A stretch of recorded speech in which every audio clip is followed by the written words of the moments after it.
Hello and welcome to Motors for the Masses. And guess where I am? Well, to find out, let's roll the intro and get cracking.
You've guessed it, I'm at Brussels Airport. And why am I here? Well, let me take you inside and I'll explain what I'm doing here. So now I'm on the Eurotunnel, or Le Shuttle as it's now called. I can tell you a bit more information about what I'm doing and where I'm going. In fact, by the time this video goes out, I'll have already done it and been home again. But anyway, so where am I? What am I doing? Where am I going? Well, at the moment, I'm still in England on the train, heading towards France and then up to Belgium. I've been given this car and you might not know what it is at the moment, but I shall tell you. It is a Toyota Alphard, Japanese import vehicle. And it is a luxury MPV. Now you might think to yourself, really, an MPV that's luxury? Well, yes, it is. So much so that the couple that I am picking up from their private jet in Brussels wanted me to bring this and not their Rolls-Royce Cullinan. Not because they didn't want me driving their Rolls-Royce Cullinan, but because this is more comfortable than that. Now, these are about £100,000. They're not cheap. So, and I shall show you around inside in a minute so you can see just how nice they are. I've had a bit of fun trying to announcements galore. Sorry, obviously health and safety, they need to announce constantly.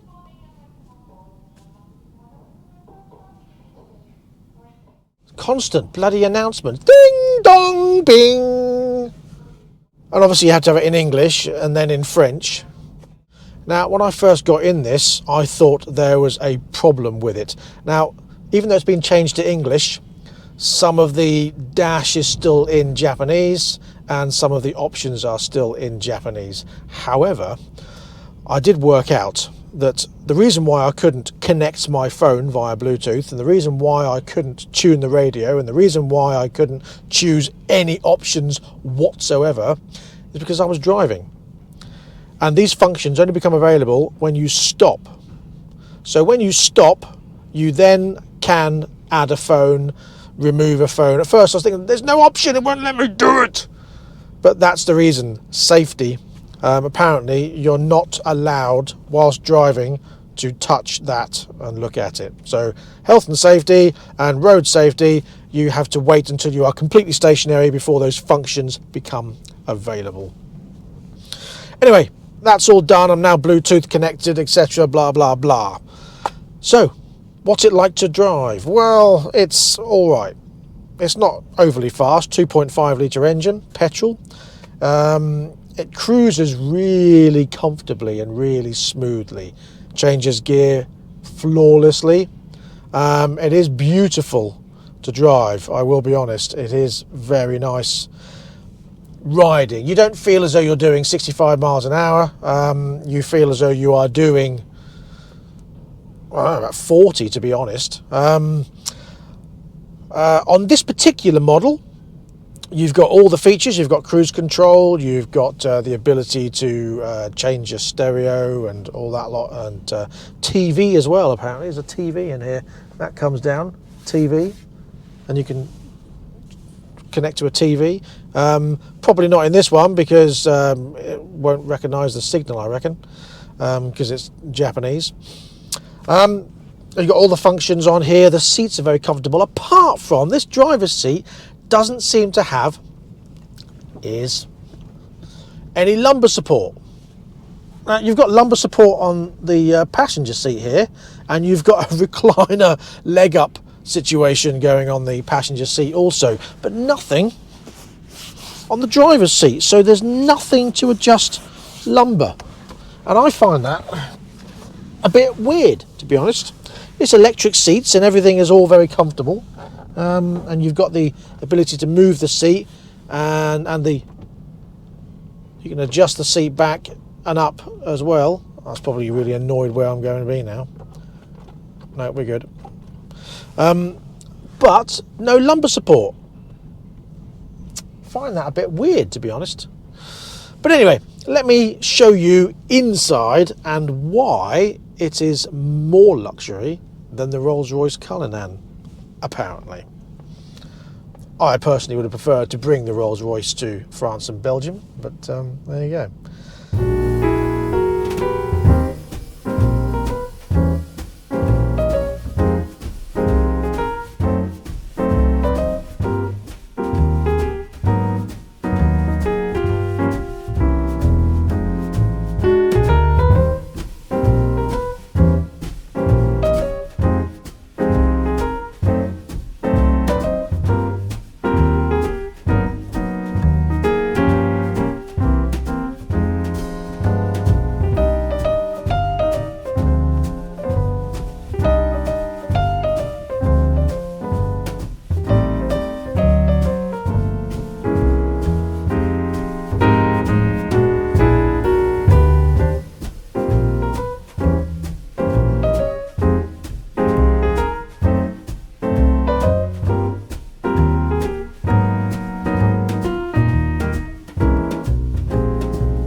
So why am I doing this? Well, friends of ours work for this super rich family. They're flying in from Dubai on their private jet to go to a music festival, which I'm taking them to, and then driving around for a couple of days.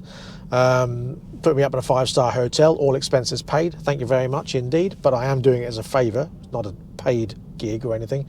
I'm just here for the experience, to be honest, to see what it's like here, and in future they're going to be asking me to drive them around in their Rolls-Royce Cullinan and also their Lamborghini and Ferrari F80 Spider. F8 Spider, I think. But anyway, who cares?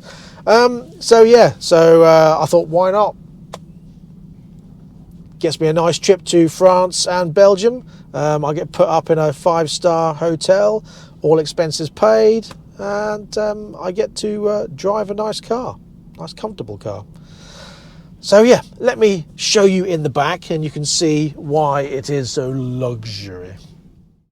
So yeah, this thing truly is immense, absolutely immense.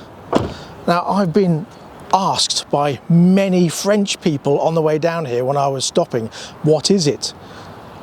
What's it all about? I've never seen one before. Loads of people are staring at it. It is a monster, whether you think it's ugly or not. It certainly is an imposing monster. And I am a bit dubious about being on top of this car park, because every time someone goes over a bump, the entire ground shakes. I get stared at for filming as well, but I don't care anymore. I used to, once upon a time, but now I just don't care. But look at it. It's absolutely phenomenal. You gotta love that, haven't you? That is just brilliant. I only ever surround myself in pure luxury. Nothing but the best.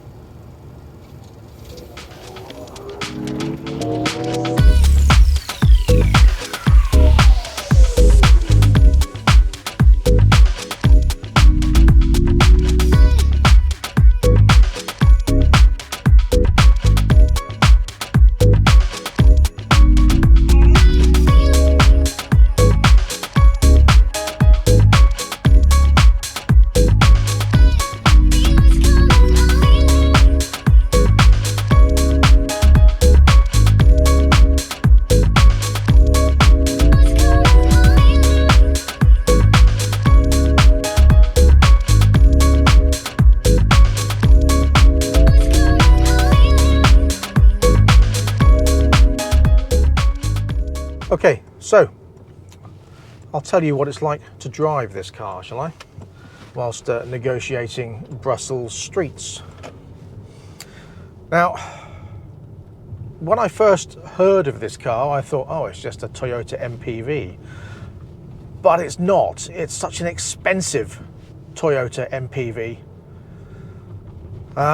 A used one that's 5 or 6 years old, you're still looking at spending 55 to 60,000 pounds buying it. Crazy money. But it's a 2.5 litre petrol, automatic gearbox, which sounds like a vacuum cleaner when you put your foot down. I get stared at all the time because you just don't see them outside of Japan, to be honest. Maybe in America, I don't know, but certainly not in the UK. Now, I have to say, it is lovely to drive. It's very quiet. All I can hear really is the fan. I can't really hear anything else. The engine I can hear, but it's not loud at all. Now, these streets are unusual, especially considering the road runs parallel to the tramways. Some people seem to stop at zebra crossings, some people don't. So it's hard to know whether you should or not. So I do, because I'm English and we like that kind of thing. We're polite. The cars around here are phenomenal. Just sitting outside the Witcher's Hotel, waiting to pick someone up. A Bentley Bentayga turned up, a Maybach turned up, a Dodge Ram, which just sort of passed through, and I didn't manage to get a photo of that, unfortunately. But how he managed to pass through, I don't know, because it was mammoth. But this drives really nicely. You've got quite a lot of space in here. It's quite comfortable as a driver, apart from no lumbar support. So you can hurt your back when you're driving, to be honest, after a while. The rest is quite comfortable. In the back there's certainly comfortable. You've got twin sunroofs. There's a TV up there. It's electric windows, obviously, electric seats. The only thing I can't find is a headlight adjuster. So I've put, bearing in mind there's 3 LED lights on each side, I've put the UK to Europe exchange bit on where I think it needs to go to deflect the beam, but I still get flashed by some people, so I can't really do much else. It is what it is, to be honest. Other than that, I've got no complaints about it. Other than it could be quicker. I mean, it's smooth, don't get me wrong. When you put your foot down, it picks up quite nicely, and it is very smooth. But it's a bit, it's not quick, but it's not designed to be quick. It's designed to be comfortable and luxurious, and that is what it is. Lots of little dogs around here as well being carried. I've never been to Brussels before. I've been to Belgium probably 40 years ago. I think that's the last time I was in Belgium, 40 years ago. I went to Bruges, and that's about it. I've never been to Brussels. I've certainly never driven in Brussels. I mean, I've driven right-hand drive vehicles in left-hand drive countries, and I've driven left-hand drive vehicles in both England and abroad. So that doesn't really faze me. The road markings are quite unusual, especially when you've got tramways to worry about as well. And people do drive, I wouldn't say offensively, or even defensively. They're quite well driven here, and they seem to be quite respectful of other road users. It's not like when you're driving in Paris or anywhere like that, or even driving in China, when if there's a gap, a car is going in it. You just tend to spend most of your time looking where to go, waiting for people to cross the road, and trying to follow some kind of sat nav. So you've got a little bit of noise when you pull away, but it's nothing dramatic or major. It's certainly comfortable and smooth, and that is why they wanted me to drive this and not the Rolls-Royce Cullinan. Although apparently the Rolls-Royce Cullinan is a better driving car, but not a better passenger vehicle. What I do get when I do stop at zebra crossings is people wave and smile. I don't know, because they like the car and they see English plates. I don't know. I don't think it's that. I think it's because, oh, someone's stopping for us and we're not forcing them to stop. Which is quite interesting. Would I own one of these? Well, no, obviously not, because it's not really a driver's car. I'll take the Rolls-Royce Cullinan that he's got. Other than that, as I say, I mean, you've got all the usual stuff. You've got air conditioning. You've got a console that's in Japanese. So trying to work that out is fun. You cannot change any of the functions on this massive 10-inch screen without the vehicle being stationary. So you can't even Bluetooth connect your phone if you're driving. You have to wait till the vehicle stops, then you can touch it. It's touch and go as to whether the Bluetooth will actually connect. The sat-nav doesn't recognise anything outside Japan. Apparently I'm just in the middle of a beige field at the moment. So you can't use the sat-nav if you're not in Japan. The speedo's obviously only in miles per hour. You cannot change it. It doesn't have the additional kilometers per hour on the inside of that or the outside of that either. So I had to rely on my sat nav, which is up there next to the camera, which I've changed to kilometers an hour so I can see what the speed limits are, because there are cameras everywhere. And what I don't want to do is get caught in cameras. I don't have to speak very loudly either. It is very quiet. The doors open automatically. The tailgate opens automatically. You've got ambient lighting everywhere. It's a nice vehicle. I do like it. I can see myself getting bored of it, obviously, because at the end of the day, it's a limousine MPV rather than anything else. Unless, of course, you've got a family that you want to expensively ride around. Other than that, I have no complaints. Oh, I have one complaint. You've got in here a USB, some kind of 2-pin plug, which I'm guessing is for Japan, and an auxiliary thing. But it opens both ways, and sometimes if you've got wires hanging out, there's nowhere for the wires to go, so they get stuck and sort of flopping around. You have got a big, sort of ginormous key. It's keyless entry, so someone like me would struggle where I lock my car and then I go around checking all the doors. You can't do that because it'll just open again, because it recognises you've got the key on you, and then it'll just, as soon as you put your hand near it, it goes, you've got the key, and it allows you to open it. The disadvantage of that is if you're standing next to someone who tries to steal the vehicle and you've got the key in your pocket, they can get in, but however they can't drive it because the key is not inside the vehicle. So that's a moot point, really. I have 3 sort of settings for the seat, easy to set. You press the set button and then 1 if I have it in my position. I can do my mirrors, I can do the windows, I can do the passenger windows, I can do the passenger doors, all from the cabin. And that is actually quite a nice feature. Traffic everywhere, and of course there is an issue with where people are going at the moment, simply because most of the roads are blocked and the sat-nav won't tell me that. So, where am I going? No, I'm going to go this way. Wait for them to cross. Police are everywhere. They've got some kind of exhibition going on this weekend. It's bank holiday, so most places were closed yesterday. And because they had some kind of exhibition with the emergency services, when I say emergency services, they had fire, ambulance, police, army, the special forces, and some kind of special agent unit, like with bulletproof vehicles all over the place. and they had a massive parade.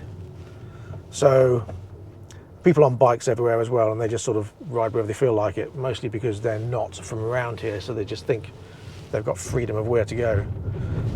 Cobble streets, still quite smooth on the cobble streets, bearing in mind it is old cobbles. Yeah, so half the roads were closed, and the sat-nav won't tell me that. I could use my phone, which is on here, so I've got phone and sat-nav, and so there is a way of getting round, but so half the roads were closed. It was bank holiday, so everything was closed anyway, and yeah, I'm trying to drive around in a right-hand drive vehicle with everyone staring at it because it's different, trying to figure out where I'm going. As well as look professional, I'm doing someone a favour, helping drive some very important, unbelievably super rich people. So I had to be very professional, not get lost in a place I've never been before, driving on roads I've never driven on before, in a car I've never driven before. I think I'm doing okay. Bonjour. Big Mac meal, ketchup. With cola, filet o fish, and Malteser McFlurry. I only have €500 note. Is that okay? We don't take that. You don't? No. Ah, okay. I have to use card. Okay.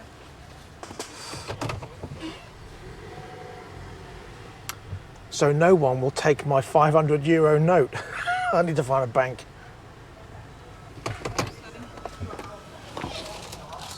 Merci beaucoup.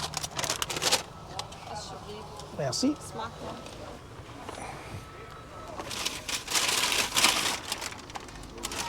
Yeah.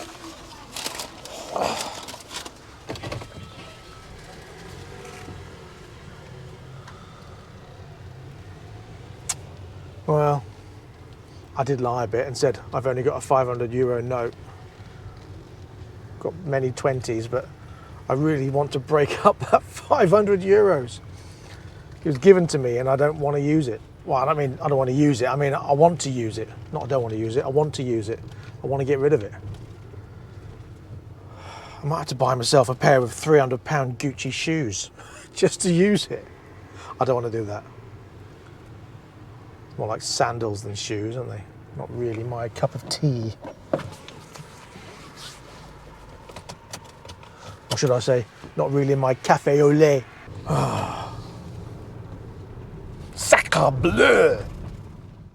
Oh yeah, traffic lights. That's another thing. Traffic lights change really quickly and they stay red forever. You spend half your time waiting at traffic lights.